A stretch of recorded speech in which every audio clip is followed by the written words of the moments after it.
I know you've been waiting a long time, but here we go. Universally now accredited as one of the most listened to online radio shows ever.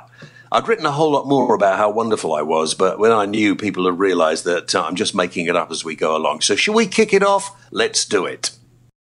James Well, the voice of reason on the James Well radio show.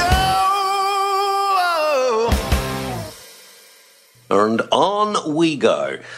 So, hello, good afternoon, good evening, good morning, good night, whatever time you're listening to the James Well Radio Show. Nice to have you with us. And if you are a radio station who would like to put this program out, there are many that do. And if you want to find out more about that, go to jameswellradio@gmail.com. And a big thumbs up to those of you listening to us via Audioboo and talentgb.com. Anybody I've forgotten, Rob? YouTube. Oh, yeah, YouTube. YouTubers. I like to be YouTubed, actually. It's quite a pleasing experience. There's a lot of you on YouTube. There's an enormous amount of me on YouTube, actually. Did you find that bit of me in the cemetery we were talking about the other day? No, I'm still looking for that. Oh, do, because I need a new show reel. You know what? We have these show reels of bits and pieces. Yeah. Yeah. I don't want to, and it'll cheer people up. Me in a cemetery will actually cheer people up. Because, to be quite honest with you, it is a real dire place to live at the moment, this world, isn't it? I'm just fed up. I don't know how everybody else feels. I am fed up and depressed. I mean, it's about to kick off in the Ukraine. In Syria, they're still killing each other. We've got tensions in all other areas around the world as far as I can see. And I'm sick of it, to be quite honest. I'm not sure what the whale can do to put it right. Let's start off with what's happening in Nigeria. Over 200 schoolgirls have been abducted, and the government don't seem to be interested. The president there sits there with his flipping hat on, moaning about how difficult it is. I mean, why on earth? And if this happened a couple of weeks ago, why haven't we done anything? I did put this out yesterday to see what you thought, and Dave the Rave Bill reckons we should be sending over as much as we can to sort the problem out. Obviously, the Americans are doing that. Bruce, hiya Brucey, he says, all that is required for evil to succeed is for good people to do nothing. Fred Blackburn says, not our concern, enough troubles of our own. Come on, Fred, what troubles have we actually got in this country compared with the rest of it? Look at what's happening in Syria. Look at what seems to be kicking off in the Ukraine. And what half these problems, hang on, half these problems seem to be caused by people's bastardized views of religion. You know, you go and talk to a normal Christian, a normal Muslim, a normal Jew. They don't want to go around killing people. They don't want to stop people learning and making themselves better. I mean, a lot of devout religious people, and I respect you being devout. You can be a follower of any religion you want, as long as you don't consider that other people are always wrong. We're in the 21st century. I can't believe that these girls have been actually kidnapped because the people who've kidnapped them think that the education of girls is evil and something that in the eyes of God shouldn't be allowed. What sort of world do we live in? I mean, Richard Todd says, ask yourselves, if a group of school children in this country were kidnapped and held, what would the Nigerian government be doing to help us? That's not the point, really. That's not the point. We have the wherewithal to help, and we should be. And we are. We are. But what do we do? How can you fight against people who actually think they're going to be better off in another world? Rob, you're very quiet. Why? I'm staying out the firing line. I'm very angry. Very angry indeed at the moment. I mean, I don't want to make this look as if I'm bashing one religion more than another. I'm not. You go back 800 years and look at what Christians were doing in the name of their religion. You know, if you didn't behave properly, or if you said you didn't like the Pope or something like that, you got stuck on a hot spike up your bottom, didn't you? I mean, that's what happened to you. Or stretched on a rack. I mean, come on, guys. Can't we all live... Listen, whatever we believe in, can't we all live a little more humanely together? Is it too much to ask? It's not. You nearly said something, didn't you? No, I was just going to say it's not a good week this week, obviously. No, well, I'm fed up with it. I mean, Charlie Gardner says, put a tracking device inside everyone and when they're born, so in the future we can find where everyone is. Actually, that's not a bad... I thought, just changing subject for a few moments, I actually thought that by now we could have a microchip put under our skin when we're born, and you could, on the microchip, you could have everything: your blood type, your national insurance number. You could have a telephone number for life or whatever, and you wouldn't need a wallet. You know, as you built up money and reserves and stuff, it would be like a credit card. You just swipe your wrist as you went along. Now, Rob, you've got to think that's a good idea, surely. In practice, that sounds like a very, very good idea, but I have a funny feeling it'll get abused. How can that be abused? Why is that going to be abused? There'll be a market for skin grafts and moving tags around and, you know, that kind of thing. Cloning. Yeah, you're right. I suppose, you know, people, when they had fingerprint recognition, of course, some people wanted to chop your fingers off so that they could nick your... Yeah, you're probably right. But it just goes to show what a vile, horrible world we live in, doesn't it? I'm afraid we do. No respect for different thought processes. No respect at all. Let's finish this with Chris Jopp. He says, I think it's appalling that the Nigerian government haven't found them yet. Apparently there's a conference in Nigeria this week with loads of big companies who want to invest there. Perhaps they should refuse to invest till something is done and these poor girls are found. We ought really to put the value of life before the value of business and money, shouldn't we? Nigeria's famous for all their scams and stuff. Isn't it about time Nigeria got their act together? Well, you know, let's hope that we can all eventually end up in a better place than we are at the moment. I am depressed about this. You need to cheer me up. You're listening to the James Whale radio show online and on your favourite radio station.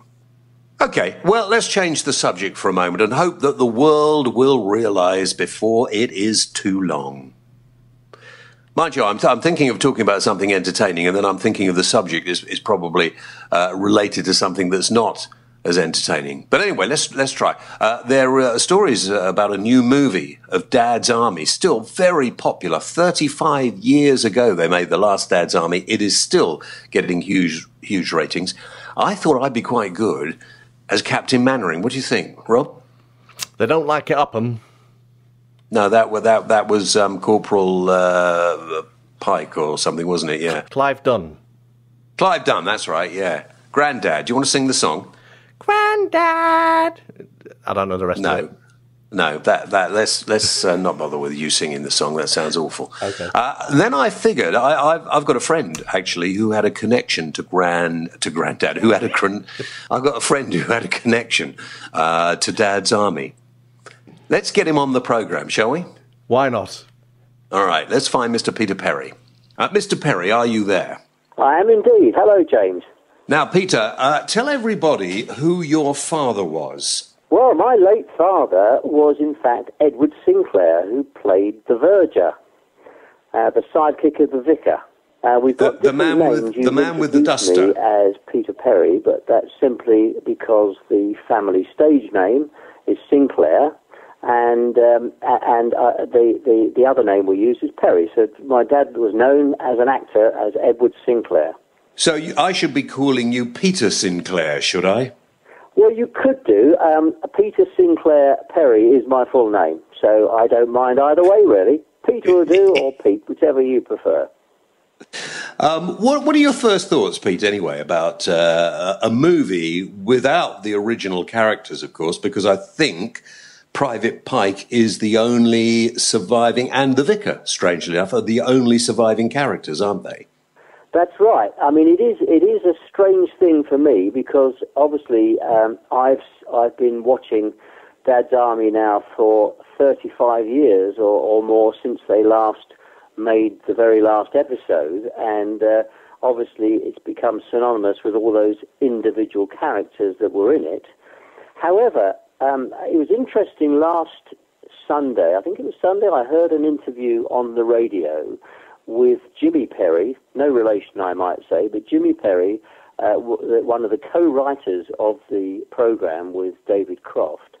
And in the interview he did say that, interestingly, over the years the programme has retained its popularity, not just with older people like myself, but across the whole section of the community, youngsters alike. And it's been one of the very few family comedy programs that has stood the test of time. And even now, apparently, in this day and age of hundreds and hundreds of TV channels that we can all tune into, they run the repeats on BBC Two very often on a Saturday evening, and it still gets something like 2 million viewers, which is a colossal number for the knowledge I have of TV viewing figures. It's only really the likes of something along the lines of The Voice and Strictly Come Dancing and The X Factor, which are on at the same time, which do get big audiences. But there are very, very few other programs on any of the channels anywhere that get the same figures as Dad's Army. So for that reason, I think, well, why not? You can't make it with the original cast, but if there's still a fantastic interest there, why not make a new one? Who would you actually cast, apart from me, obviously, as Captain Mannering? Well, I mean, I think a difficult question to ask me because I'm not in that role. However, I think the indication is that already they've seemed to have cited Bill Nighy as Sergeant Wilson. Sergeant Wilson, who was played by John LeMessurier, was a wonderful character, a rather laconic, public school, laid-back character. And whilst they clearly don't want the same to try and replicate every character, Bill Nighy has got that similar laconic air, and I think he'd make a marvellous Sergeant Wilson. I think your suggestion, much as I love you, James, your suggestion of being Captain Mannering, I'm not quite sure whether that would really quite work. No, all right. Well, we'll do a little improv now. I'm Captain Mannering, and you can play the Verger, your late father, if you want. Okay, yeah. We'll see. This will be my audition piece, all right? Right. Okay, so it's a completely impromptu. What did they call the Verger? I should know what you... I mean, well, just Mr. the Verger. Yateman, but he was either called Mr. Yateman or Verger. Yeah, okay.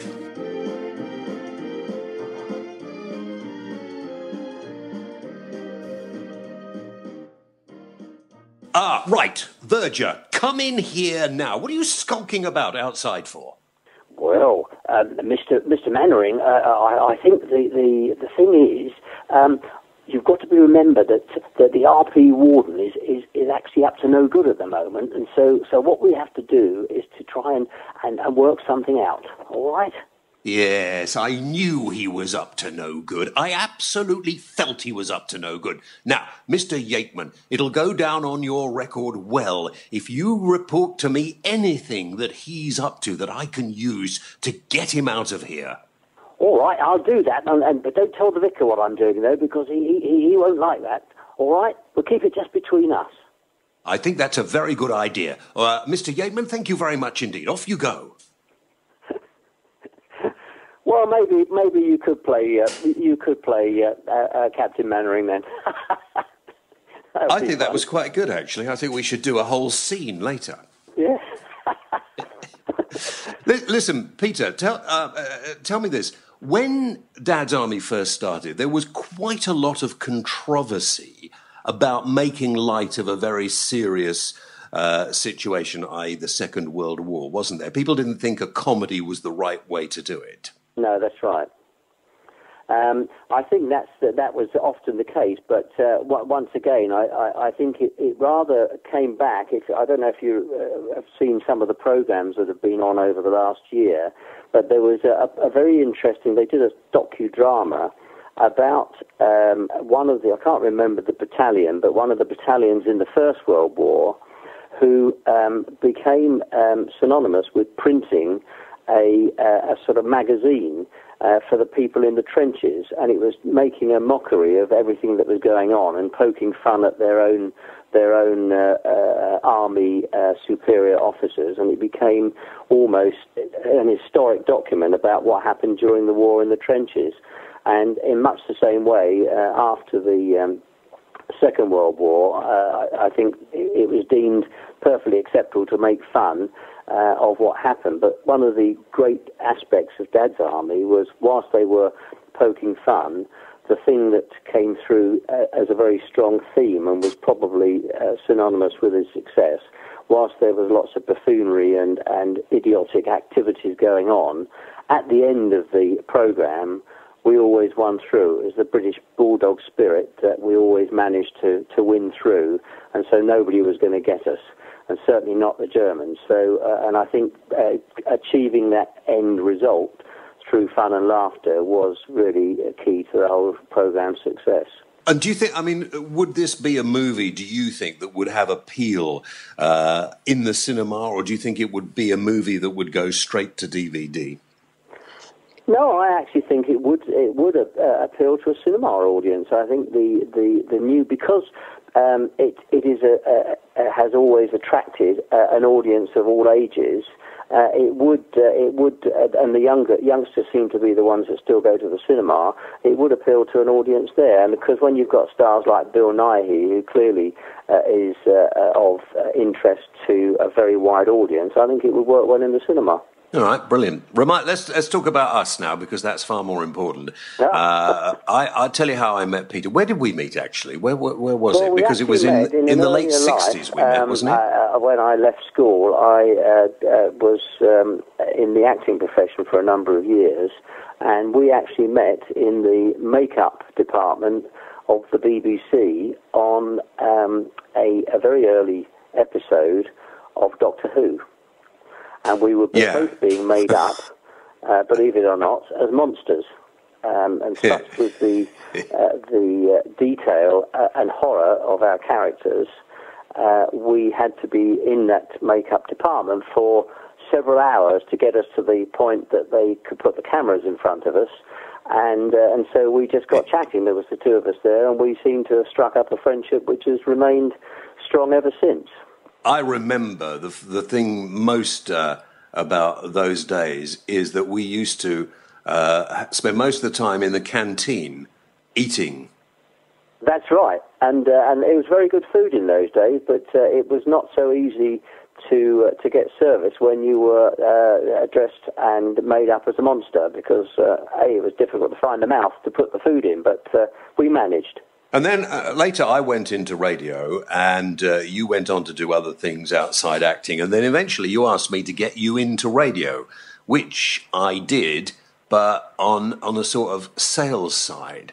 When I decided to change direction, I was in the marketing, sales and management side of radio, and was in that for well over 20 years, and thoroughly enjoyed it. It was a great business, so we both retained our interest in radio, but from a different side of the fence. And of course, you're still well and truly in it.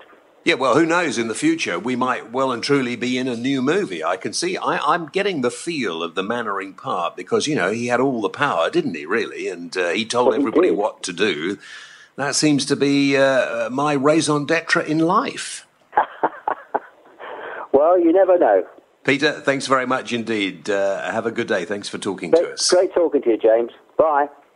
My thanks to Peter Perry, and who knows, I think that audition in there went quite well, Rob. Do you think there's a possibility or not? Well, with a bit of editing, I might be able to make you sound better.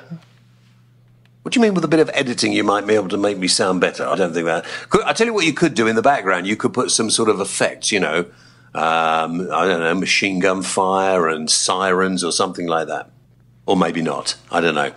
Anyway, time for an advert. How would you like a free audio book? Well, listen, you can have a free audio book if you go to my website, jameswhaleradio.co.uk. Do it while I'm talking to you. Do it while you're listening to the program. Click on the Audible link. You see it right there on the front page, Audible. Click on the Audible link and follow the links. You've got to register. If you are a member of Amazon, you are already registered, so you don't need to. So if you click on that and register, you are then entitled to a free audio book. And if you, after the free month that you get, I think, isn't it? Yep. You don't have to carry on. So you get the book for keeps. You get the audio book. Now, there are loads of audio books from anybody you can think of, including me. You can download my autobiography, Almost a Celebrity, but you don't have to. You can download any book you want. You get an audio book for free. And remember, the summer holidays just round the corner. Great to have on a journey. You can listen to it while you're driving. So go to the website, jameswellradio.co.uk. Download the Audible link. That's all you've got to do. That's all you have to do. I think that's right, isn't it? That's perfectly right. Yep, that's perfect. Now, talking about books, we gave a copy of my autobiography away last week. If you shared the link, many of you shared the link. And who's the winner? The winner this week is, drum roll while I turn the page, Richard Wilson. Why aren't you on the page? Because the page with the Audible link is on a different page. No, it's not. Oh, right, okay. No, I tell a lie. Sure? It's on the same page. Right. See, I work off computers now. I'm completely paperless. This is a paperless program. Oh, well, I didn't get that memo and I've got it printed. You're the producer. You sent the bloody memo out. What are you talking about? Well, I sent you it electronically, but I printed it myself. So should we do another competition this week or not? Would you like to do a competition? You always like to. I think we should. Yeah, because I've got a garage full of my books, so I need to get rid of some of them. Not signed. You won't win a signed one. You can buy a signed one in our shop, jameswellradioshow.co.uk /shop. Thank you. And whilst you're doing that, by the way, the T-shirts and the baseball caps with the whale logo are doing remarkably well. They are? Remarkably well. Yeah, very good. Very good indeed. I think time for music now. Who have we got? Well, our friends at talentgb.com, who, of course, are now providing us with music for the show, have got a track from Sedleigh. All right? Mm-hmm.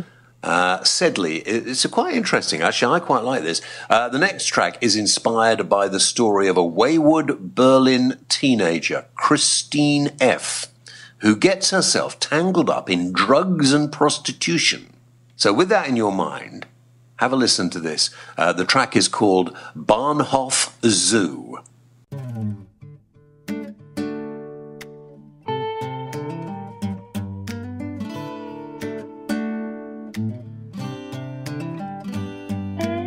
See the girl on the corner, you know the one I mean, yeah. Talking to the man with a briefcase, acting like he don't wanna be seen. Now the street is empty, only shadows and the wind. Stick around just a little bit longer and she'll come back again. Watch yourself now, changes her name with her makeup. Ain't got no fixed address. Well, if you've got what the lady needs, the chances are the girl will say yes. She's 16 going on 35. No time for school in the college life. With her children, nobody wants to know. She's one of the children trying to make it on her own. When the sun goes down, she'll be going home to Bahnhof Zoo. To Bahnhof Zoo. Listen now, see the boy in the t-shirt, sitting there in the sun.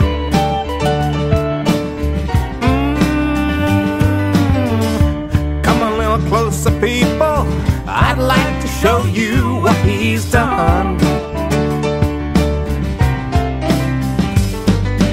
You don't need to worry, the boy doesn't know you're there, till the time comes round and he hurts again.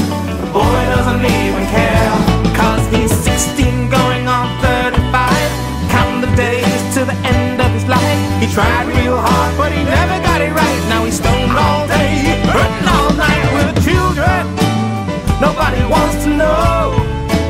He's just one of the children, trying to make it on his own. Yeah. When the sun goes down, he'll be going home.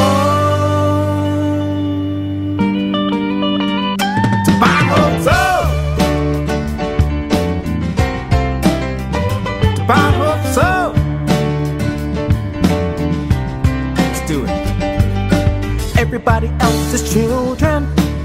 Suddenly it's one of your own.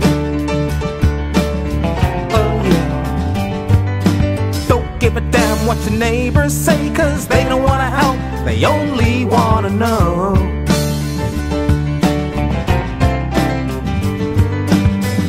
Everybody keeps talking, trying to find someone to blame. I call it for political discussion, but the burden stays the same. When you're 16 going on 35, counting the days to the end of your life, you tried real hard, but you never got it right. Now you're stoned all day, running all night with children.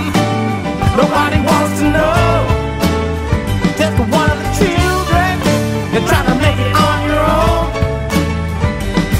When the sun goes down, you'll be going home to bound for soul.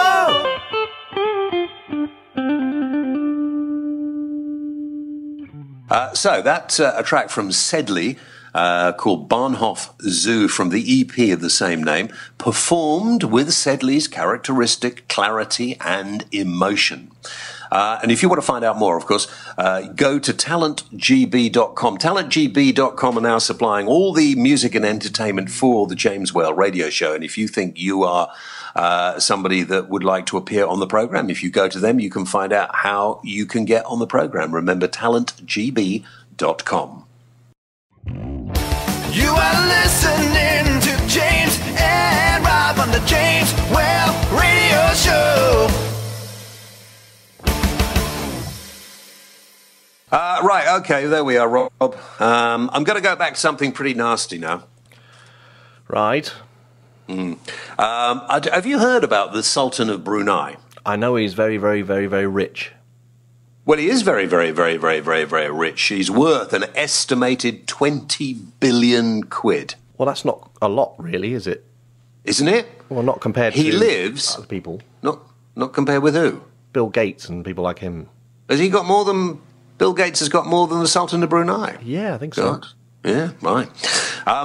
Okay, well, the Sultan of Brunei, and I bet Bill Gates doesn't live in an 1,800-room palace, the world's largest private residence. No, I think he has an island, though. Does he? Yeah. Well, the Sultan of Brunei, of course, owns a lot of London, including the Dorchester Hotel. In fact, Dorchester, the chain. Did you know the Dorchester's now a chain all over the world? What, there's more than one Dorchester? There's more than one Dorchester, which, you know, I don't know, but I don't stay in the Dorchesters around the world, do you? I don't stay in hotels regularly, no. No, I know, because you don't go on holiday because you're too tight. That's not the reason. What's the reason you don't go on holiday? I don't like going outside. No, well, you don't like going outside, as we can see from pictures of you when they sometimes appear on the internet. You have a very pale and pallor complexion. People say they like the pale I'll say that again. People say they like my pale I can't even say it. I'm giving up. No, they don't like your pale collection at all. But never mind. This is not. Listen, I don't know why I'm making light of this. This story. I'm reading this from the Times, right? Last Saturday's Times, and this hasn't, as far as I can tell, been a major story in the news anywhere. Have you heard about the Sultan of Brunei? I know of the Sultan, but what's happening? What's going on in the world? Well, the Sultan of Brunei is implementing, and it goes back to the whole problem of religion, doesn't it? It's implementing religious laws in his country, in Brunei. That could result in homosexuals being stoned to death and the public flogging of women who've had abortions. The Sultan, who, as I say, is worth billions, and lives in one of the, if not the biggest private residence, has unveiled the first phase of his new Sharia penal code this week, criminalizing pregnancy outside marriage. That will be a criminal offense to get pregnant outside marriage. Failure to perform Friday prayers and preaching non-Muslim religions will all also be offenses. The second phase, restoring corporal punishment, including amputation for thieves, will be implemented over the next year. And the third phase, with the most severe penalties such as death by stoning and flogging for abortion and adultery within 2 years. Now, I don't know whether the Sultan of Brunei has gone mad. I don't know whether this is a spurious story or not. But if this story is true, and the Sultan of Brunei, which owns quite a lot of London and buys quite a lot of stuff from here, so maybe that's why we're not talking about it. This sounds terrible. I don't know.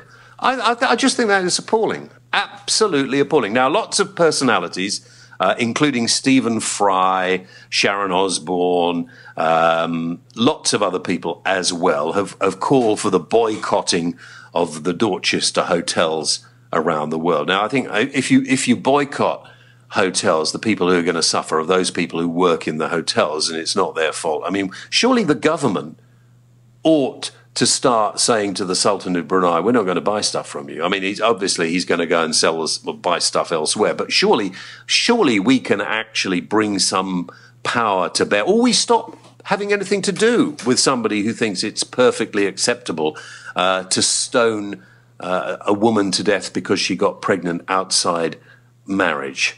Anyway, we put this out on Facebook, and some of your thoughts are, Jace says, thieves who lose their hands isn't such a bad thing. If the penalties were so severe, it would certainly lower the number of people willing to steal.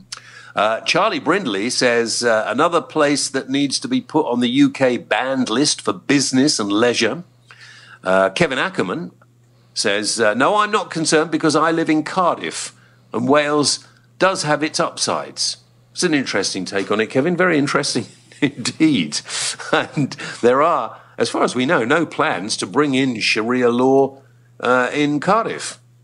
Actually, joking aside, I think this is quite a serious situation and one that surely should be done. But you might not. If you want to get in touch during the week, you can email me, jameswhaleradio@gmail.com. D. Hancock's Peter says, so it's okay for the men to have several wives. Isn't that adultery as well as bigamy? Not if you are living in Brunei, no. Stephen Addison says the Sultan of Brunei's strict Sharia law penal code does not apply in the UK, as we have our law in the UK, and if he doesn't like it, then tough. And I don't care if he owned the whole of London. He lives in the UK, so he lives by UK laws, not his. And Dave Hughes says he's glad he's not gay. So some of your thoughts on the Sultan of Brunei. And Hayden Jones says religion scares him. And Kevlar Taxi, we haven't mentioned Kevlar Taxi, says, I hear the Sultan gets stoned too often. Well, I just wonder if there is any validity in that story at all, why it hasn't made more headlines. But there we are. You're listening to the James Whale Radio Show online and on your favourite radio station. And now, while you're digesting whether or not Sharia law would be a good thing to bring into this country, because I've got that horrible feeling that some of you probably like to see it brought in here, our friends at Love Film, of course, are going to give away a month's free films. All you have to do to get a month's worth of free movies. How many movies can you... We worked this out the other day, didn't we? A few hundred. How many movies could you watch in a month? A few hundred. Mm. How many could you watch a day? 3? 3, yeah. You get bored after 3, I would imagine. Yeah, I think three movies a day. So that's 21 movies a week. That's 2, 4, 6, about 100 movies. You could download 100 movies. Well, if you click on the Love Film banner, okay, jameswhaleradio.co.uk, go there, click on the Love Film banner and register for a free trial. You can watch a load of films, as many as you can cram in the month, absolutely free. So what have you got to lose? Register. And that helps keep this program going, doesn't it? It does, and there's lots of good films on Love Film. There are some amazing films on Love Film. I don't think there are any films... There might be films I've been in on Love Film. Hey, I bought a copy of Cold and Dark. I think. Oh, did you? I did. I bought. Where did you get that from? Amazon, £1.30. £1.30? Yeah. Has it got a picture of me on the cover? You're in the trailer. Yeah, I'm good in the trailer, don't you think? As in the trailer, as in what you see on the film footage on the trailer, not in a trailer waiting to be... That's what I meant, you daft sod. Okay. In in the trailer of the movie. I'm good in the trailer of the movie. Yes, I think that's all you're in, to be fair. I'm in the whole movie. Are you? Have you not watched it yet? No, I've never seen it. Well, you bought it. Why would I be in the trailer if I'm not in the movie? Well, normally they put the best bits in the trailer, so I'm imagining the bit that's in the trailer is the only bit that you're in the film. Oh, that's bonkers. Absolutely bonkers. I'm in a lot of the movie. Are you? Cold and Dark. Go and get it and have a look. £1.50 on Amazon. £1.30. Oh, right, okay. Hey, we could give that, when you've watched it, we could give it away as a prize. I'll send it down to you to be signed. All right. I haven't actually. I've watched it 3 times. It was made about 6-7 years ago, and I still don't understand it. Well, I don't either. I haven't seen it yet, so I'll do a film review next week. That's a good idea. Right, let's have some music. I do love Queen. Freddie Mercury, I thought, was one of the best performers. So our friends at talentgb.com now providing us with music for the show. To get on the show, you've got to go to talentgb.com and speak to them. And if you want to hire any of the people you hear on the program, or if you want to see more of them, as I say, go to talentgb.com. Though Bohemians, they are, of course, a Queen tribute band. They're currently on a nationwide tour and appearing on Friday, May the 9th at the Rhodes Theatre in Bishop Stortford, Hertfordshire. On Saturday, May the 10th at the Thamesmead Theatre, Grays in Essex. On Sunday, May the 11th, they are at the Princess Theatre, Hunstanton in Norfolk. And for details of all their tour dates, check out the Bohemians on talentgb.com. Of course, if you're listening to this program a week or so after it was made, or maybe even further, you may have missed them. But check out talentgb.com. Look for the Bohemians. You can see their videos there and find out where they're playing. Here they are, playing live with a track called The Show Must Go On. The show must go on.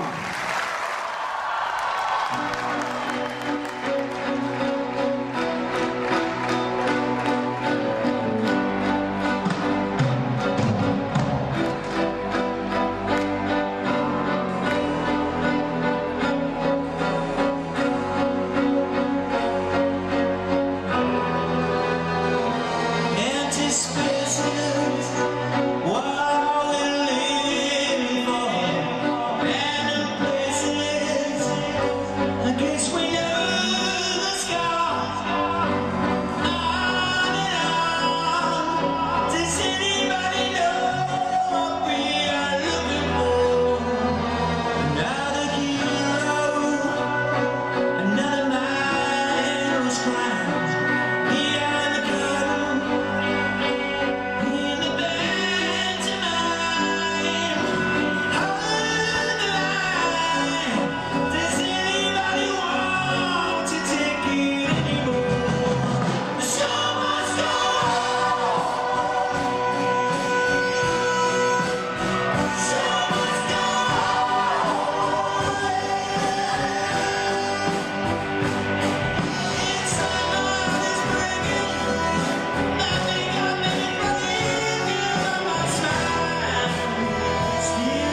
Right, okay. Now, there's something else I think I should talk about. Jeremy Clarkson. Ooh. There's been yeah, I know. Ooh. There's been a lot of controversy about Jeremy Clarkson and the nursery rhyme, hasn't there? The ip dip dob, is it? That's it. That's Don't do any more. And I've got my thoughts on that. We did put out on Facebook, should he stay or should he go? Well, he's not going to go. You know, Jeremy Clarkson, as I understand it, he owns the format of Top Gear. He does. And it's sold around the world. And if the BBC were to get rid of Jeremy Clarkson, he'd just go and do the show elsewhere. Now, two things. I don't know Jeremy Clarkson. I think I've interviewed him once or twice. But I love Top Gear. Not because I'm a car nut, because I like the interaction between the guys who present it. And it is a bit naughty and it is a bit politically incorrect. But I think when Jeremy Clarkson did the Eeny Meeny nursery rhyme, I think, and this is what I think, and I'll read some of your thoughts in a moment, I think he did make a mistake. And I think he understands he made a mistake. I think he understands that he made a mistake, because I don't believe he's racist, but I think that he has overstepped the mark. I think he understands he's overstepped the mark. And I'll tell you why I think it's unacceptable. Because when we were young, as I said, we wouldn't have thought anything of using that. And we wouldn't have realized the connotations. Because if we realized the connotations of not just the N word, which people get quite rightly, really, it is very offensive. And if you read your history books about slavery, you'll understand why it's offensive. And if you actually understand that that poem first comes out of slavery, where people stood around deciding on which human being they wanted to buy, you can understand why it upset so many people, quite rightly so. And I think, like a lot of older people, Jeremy Clarkson had misunderstood and thought, well, you know, it's all a bit of harm, and he'd get upset, and I won't use the word anyway. And even friends of mine said, oh, well, I think we're all getting a bit het up about nothing. It's, you know, as long as you don't use that word. And I think that's wrong. I think actually it is wrong to say things that we used to do. You know, it was acceptable. The Church of England, for goodness sake, thought it was acceptable to have slaves. We wouldn't think it's acceptable to do that now. There was a huge furore of public opinion against, I think it was in Devon or was it in Cornwall, where a town that had a festival every year called Darky Day. And this 10 years ago, and they were told that it was not acceptable anymore. Oh, we've always done it, it's part of our heritage. It isn't acceptable. Ring a ring of rosies, a pocket full of posies. That actually comes from the Black Death. And there's history in all these little rhymes. And if you understand them, if you know where they've come from, and if you can, with that knowledge, then you wouldn't use them. And I think Jeremy Clarkson was not wanting to be racist, not wanting to be hurtful in any way at all. And I'm sure he won't use that poem again. You may disagree with me, and I can see some of you there shaking your heads in disagreement at the moment. Rob, tell them how to get in touch. Email us, jameswhaleradio@gmail.com, or put a comment on James's Facebook page. Yeah, you can tweet me if you want as well. But I think once you understand that Eeny Meeny is a poem, was a poem used to demonstrate how you would choose who you would want to buy as a slave, you would realize how offensive it really is. Now, I'm pretty sure if we were to sit down, Lenny Henry one side of me, Jeremy Clarkson the other side, I'm sure we'd all get on. I'm sure everybody would get on. But I think people have to understand what is at the root cause of this. So, you know, no, he doesn't deserve to be sacked. He was never going to be sacked. He shouldn't have been sacked. It may be because certain newspapers have got a thing about Jeremy Clarkson or the BBC or whatever, that this has been blown up out of all proportion. But now it's out there. Let's talk about it. Would you actually say this poem, this nursery rhyme to your children now, you know what the connotations of it are? I don't think most intelligent, right-thinking people would. So what happened on Facebook? Let me tell you. Colin Richardson said he should be Prime Minister. I think that's going slightly too far, Colin, to be honest with you. Richard says he should stay. Certain sections of the media and society in general are determined to shoehorn us into a mindset where we can't even breathe without the fear of upsetting someone. Well, I think, Richard, now I've explained to you, you wouldn't want to use that nursery rhyme anyway, would you? Joanne Oliver says, I'm not sure. Perhaps it's time he was retired. His racial Tourette's seems to be getting worse. I think, Joanne, that's very unfair. Angela Mary Stone says he should go. He's a racist. Well, he most certainly isn't, Angela. I don't think at all. Terry Ingram says he might be a bit of a loudmouth and an un-PC person at times, but a witch hunt isn't fair. My wife is a nurse and almost daily is racially abused by patients, yet they seem to get away with it. Interesting point, Terry. Thank you. Trevor Smith says, stay. We all say silly things and wouldn't lose our jobs. Why should he? Russ Kane. Hi, Russ. Says Top Gear belongs to his production company. With May and Hammond, if the BBC fire him, he will merely go to another channel and set up shop. He totally should stay. And James Adams says, go? For what reason? Whatever he did or didn't say wasn't even broadcast, so how was any offence caused to anyone? Very good point, James. And I wonder if the person who actually leaked that particular take to the media has been sacked. And I wonder whether we should start talking about who actually leaked that piece of material to the media. What should happen to them? Because somebody somewhere knows who it is. I think we should find out who it is, don't you?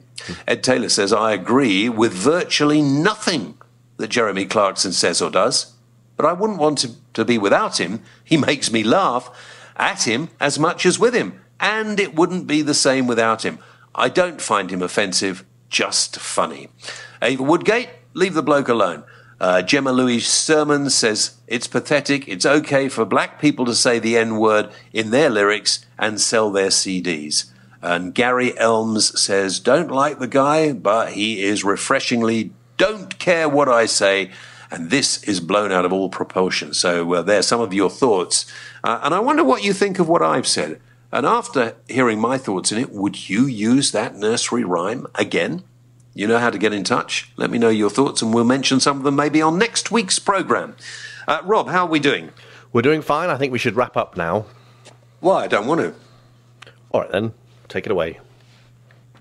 You won't let me. You just stop the programme. You just sort of turn my microphone off and I'll just sit here talking non-stop. Nope, my hands... And then you'll say... I'm going to sit on my hands. There we go. Yeah? Right. Go for it. No, because I don't trust you. You'll turn it off anyway. I promise I will not turn it off. Really? I think I've said everything I've got to say, to be honest. I need to use my hands. I'll tell you what. You do. I think if anybody wants to hear certain subjects discussed on the programme, get in touch. Facebook us. Tell us what you think. And don't forget, by the way, if you want to be on the programme, then go to talentgb.com and they will tell you how you can get on the show. And with that, I wish you a very good day, wherever you are, whatever time of day it is, and tell your friends to join us here on what is becoming one of the most listened to online radio shows. So it's goodbye from me. And au revoir from me. Oh, really? Very French. I didn't know you were bisexual. I mean, bilingual. James Well, the voice of reason on the James Well Radio Show.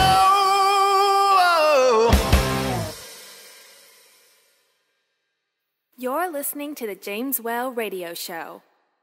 For more information, visit www.jameswellradio.co.uk.